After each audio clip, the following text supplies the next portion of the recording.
yeah, divergent people. And we know as well, don't we? Like, there obviously there's the habits and behaviours around it, the sensory issues, for example, as yeah, well. Like if, like with autism, certain textures and things like that. So what are they going to do with that? That's what my question would be. Like, if someone's having issues around like sensory issues around food, or they don't feel hunger, which is another thing with autism as well. If you're struggling with those yeah, sensory issues, and then with ADHD, you've got the forgetting to eat as well, or the yeah, hyper focus on certain foods, or searching for the dopamine hit as well with certain foods, which is where the high sugar foods come in.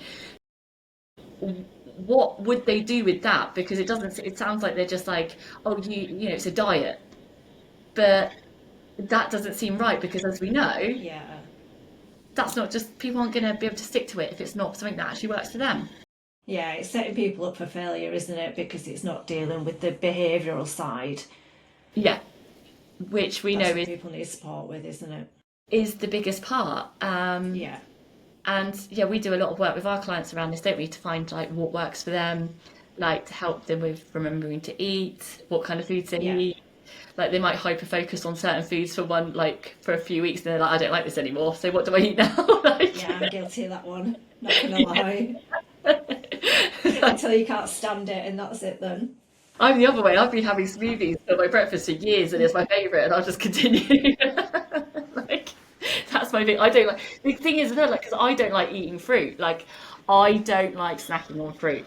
So the way I get fruit in is through having smoothies. Like Yeah, because I love smoothies and having frozen fruit.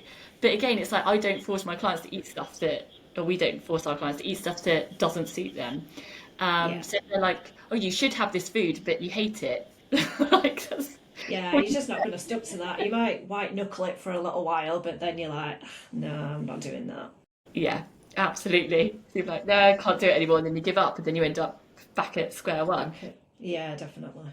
So yeah, healthy, balanced diet, looking at your habits and behaviours around food, that would be key. So I would Yeah, avoid this kind of stuff. Yeah, around the losing weight again, similar issues there as well. Like it's absolutely just bullshit to me. Like yeah, again, it's working with like what foods suit you, like digestive issues and like I know you said like about cutting out dairy just now, Emma. Like didn't you? yeah. I did a hair tolerant when where they test your hair follicle to see if you're intolerant to anything, which is a load of shit. This was years ago. But it said what came out of that test was that I should avoid dairy.